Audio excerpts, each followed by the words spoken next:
Topic number 7. Secondary and other sources in Islamic jurisprudence.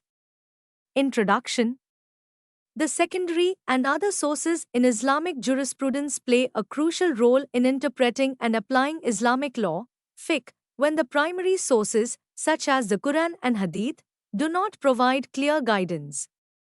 These sources, including ijma, consensus, qiyas, analogical reasoning, istihsan, juristic preference, fatwa, legal opinions, ijtihad, independent reasoning, and urf, custom and tradition, help scholars address contemporary legal issues and ensure that Islamic law remains relevant and adaptable to changing social, cultural, and political contexts. By understanding these sources, we can better appreciate the flexibility and dynamic nature of Islamic legal thought and its application in modern society. 1. Ijma, consensus of the community. 1.1 Definition and significance.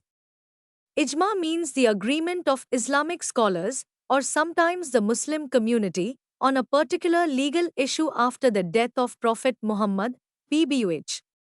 It is considered the third most important source of Islamic law after the Quran and Hadith. For Sunni Muslims, ijma is a strong source of law. Shia Muslims also respect ijma, but they believe that true consensus must come from the guidance of their imams. Ijma helps in keeping Islamic law consistent and unified. It ensures that legal rulings follow the spirit of Islam and do not contradict its teachings. 1.2 Types of Ijma. Ijma al-Sahaba. This is the consensus of the companions of Prophet Muhammad, PBUH. It is often regarded as an authoritative source because the companions had direct knowledge of the Prophet's actions and sayings. Example, after the Prophet's death, his companions agreed that Abu Bakr should be the first caliph. Ijma al-Ummah, the consensus of the broader Muslim community or scholars over time, particularly in later centuries. This is particularly applicable in situations where there is no clear directive from the Quran or Hadith. Example, the agreement that the Taraweeh prayer should be prayed in congregation during Ramadan. Ijma al-Fuqaha, the agreement of jurists in a particular era on a legal issue, which is considered authoritative in legal rulings. Example, the scholars agreed that paper money is valid for transactions, even though it did not exist in the Prophet's time. 1.3 Conditions for Ijma. Authenticity. Ijma must be based on true knowledge and a clear understanding of Islamic teachings. Unanimity. All qualified Islamic scholars must fully agree. Even one disagreement makes it invalid. Relevance. Ijma should apply to issues that matter in the time and place it is decided. No contradiction. Ijma cannot go against the clear teachings of the Quran or Hadith. 2.2 Qiyas, analogical reasoning. 2.1 Definition and purpose. Qiyas is a way of making legal decisions by comparing a known case, which already has a clear ruling, with a new case, which does not have a direct ruling in the main sources. By finding the reason, illah, behind the existing rule, scholars apply the same rule to the new situation if both cases share similar features. The main goal of qiyas is to fill gaps in Islamic law by using well-established rulings to solve new issues that are not directly mentioned in the Quran or Hadith. 2.2 Types of qiyas.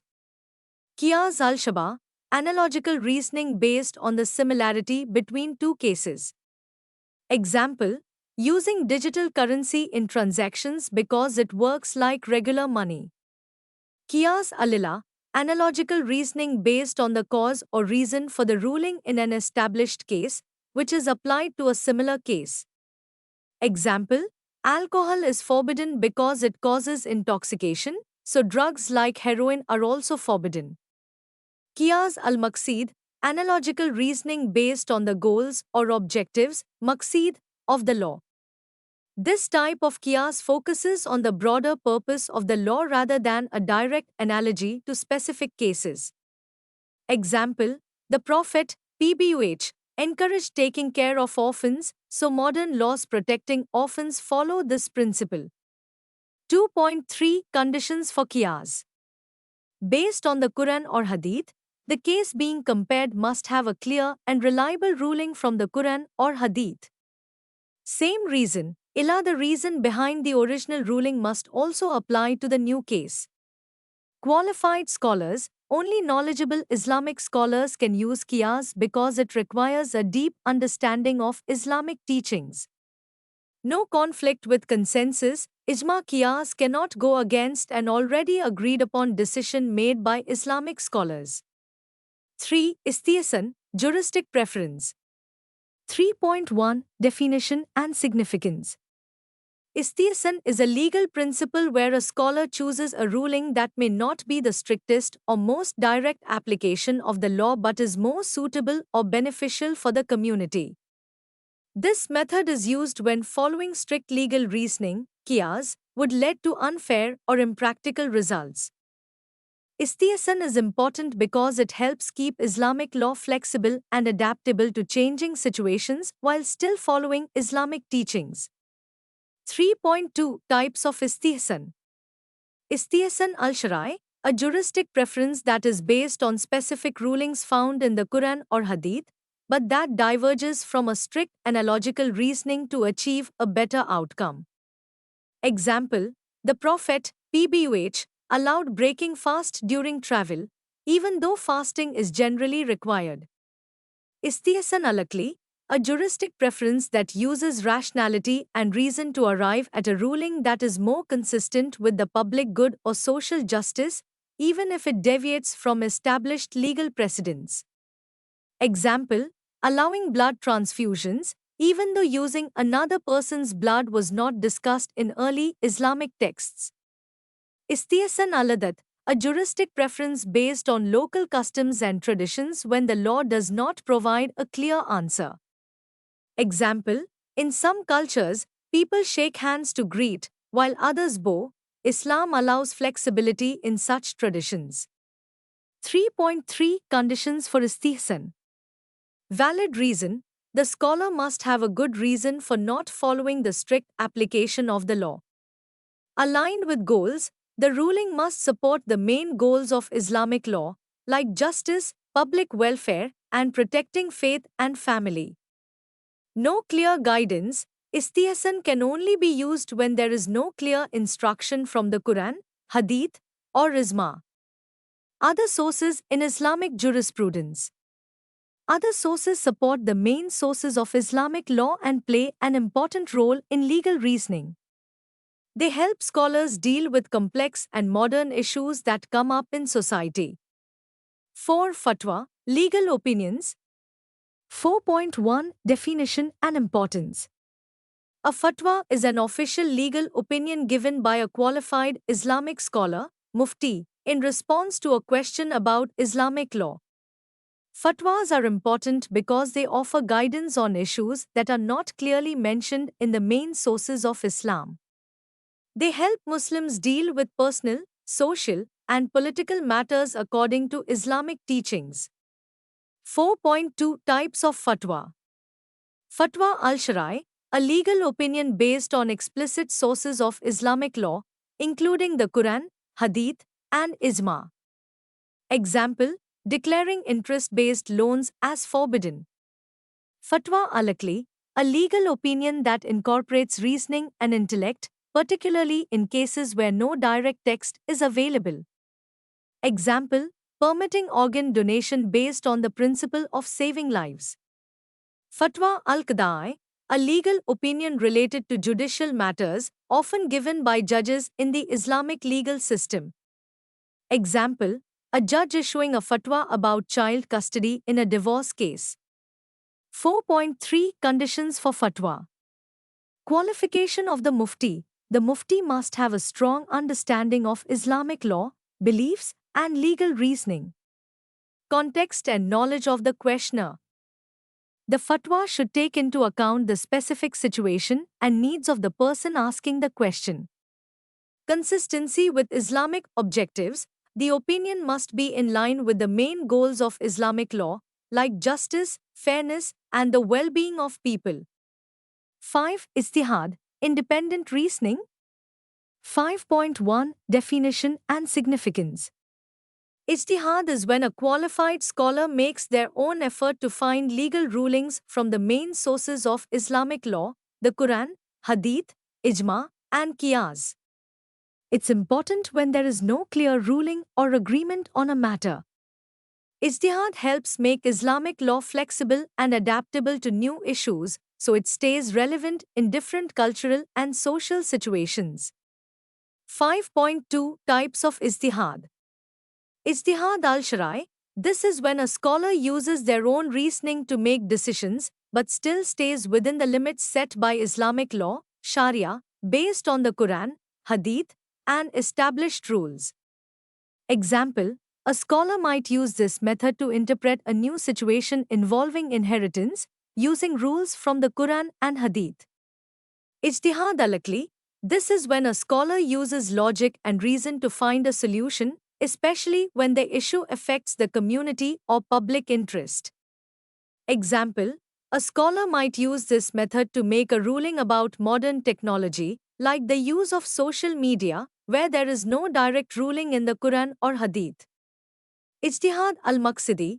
This approach is based on the higher goals of Islamic law, such as justice and the public good, aiming to protect the well-being of the people. Example: a scholar might use this method to make a decision about environmental protection, ensuring that the ruling serves the larger goal of protecting the earth and public welfare.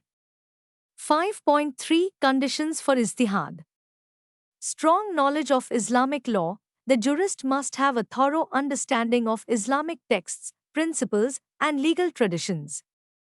Ability to think independently. The jurist must be able to reason on their own while sticking to established rules and not straying from them. Understanding the context. The jurist must be aware of the social, cultural, and political situations where the legal ruling will be applied. 6. Urf, custom and tradition. 6.1 Definition and importance. Urf refers to the customs and practices that a community or society follows, as long as they don't go against Islamic teachings. It is an important source of law because it helps Islamic law stay flexible and adaptable to local customs, as long as those customs do not conflict with the basic principles of Islam. Urf ensures that Islamic law is practical and works well in different cultures and societies while still staying true to its core values. 6.2 Types of Urf. Urf al-Shar'i, customs that follow and respect the teachings of Islam. For example, a community that customarily offers charity during certain religious holidays, as it aligns with Islamic values of giving and helping others. Urf al-Aqli, rational or practical customs that are seen as useful and fit within the goals of Islamic law. For example, a community practicing a system of public hygiene, such as regular hand washing, which is beneficial for health and aligns with Islamic principles of cleanliness. Urf al-Maqsidi, customs that support the higher goals of Islamic law, like justice and the well-being of society. For example, could be a local tradition of resolving conflicts through peaceful mediation, which promotes justice and social harmony in line with Islamic objectives. 6.3 Conditions for Urf. No conflict with Islamic teachings. Customs should not go against the Quran, Hadith, or other Islamic laws. Wide acceptance. The custom must be commonly accepted by the community and must be practical. Benefit to the community. The custom should be helpful to the public and should not harm anyone or the community. Conclusion. The secondary sources, such as Ijma, Qiyas, Istihsan, Fatwa, Ijtihad, and Urf, are vital components in Islamic jurisprudence, ensuring the dynamic and evolving nature of Islamic law. They provide solutions to contemporary issues, guide personal and communal practices, and ensure that the legal system remains relevant in an ever-changing world. Understanding these sources equips us with the tools to analyze and apply Islamic law in modern contexts effectively.